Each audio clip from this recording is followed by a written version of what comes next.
మన ప్రభువును రక్షకుడైన యేసుక్రీస్తు నామములో మీ అందరికీ శుభములు తెలియజేస్తూ ఉన్నాను. ప్రియులారా, దేవుని వాక్యమును ధ్యానిందాము. యెషయా గ్రంథం 1వ అధ్యాయము 19వ వచనం. మీరు సమ్మతించి నా మాట వినిన ఎడల మీరు భూమి యొక్క మంచి పదార్థములను అనుభవింతురు. సమ్మతింపక తిరగబడిన ఎడల నిశ్చయముగా మీరు ఖడ్గము పాలగుదురు. యెహోవా ఎలాగుననే సెలవిచ్చుచున్నాడు. ప్రియులారా, పరిశుద్ధాత్మ దేవుడు యెషయా గ్రంథము నుండి మనతో మాట్లాడుచు ఉన్నారు. ఉదయకాల సమయంలో ఇక్కడ వ్రాయబడిన మాట నాడు ఇశ్రాయేలు ప్రజలతో ఆయన మాట్లాడుతూ ఉన్నారు. ఈనాడు లోకమంతటితో మాట్లాడుతున్నారు. ప్రత్యేకంగా ఉదయాన్న మనతో మాట్లాడుచున్నారు. ఆయన మాట ఎంత శక్తివంతమైనదో అంత బలమైనది. ఆయన మాట సమస్తమును చేయగలదు. ఆయనకు అసాధ్యమైంది లేదు.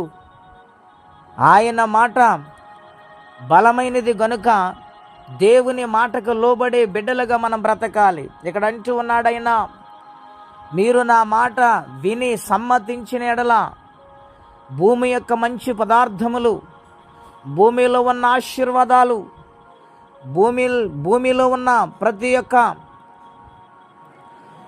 ఆహార పదార్థములు మీరు అనుభవిస్తారు.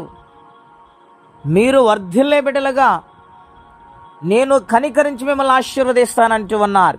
అయితే దేవుని మాటకు మనము సమ్మతించాలి. దేవుని మాటకు మనం విధేయత చూపించాలి. దేవుని మాట పట్ల భయభక్తులు కలిగి ఉండాలి. ఆయన మాటను వినిన వెంటనే దానికి లోబడే హృదయాన్ని మనము మనస్సును కలిగినప్పుడు భూమి యొక్క మంచి పదార్థములు అనుభవిస్తారు మీరంటూ ఉన్నారు. అవును ప్రియులరా, ఆయన ఆశీర్వాదానికి కారకుడు. ఆయన ఆశీర్వాదమును ఇవ్వటానికి ఇష్టపడుతూ ఉన్నారు. ఆయన దీవించటానికే ఆయన కనికరము చూపటానికి ఇష్టపడుతున్నారు గనుక ఆయన బిడ్డలమైన మనము ఆయన మాట సమ్మతించి ఆయన కొరకు బ్రతికే వారిగా మారాలి. నాడు ఇశ్రాయేలు ప్రజలతో ఇదే మాట ఆయన చెబుతూ ఉన్నారు.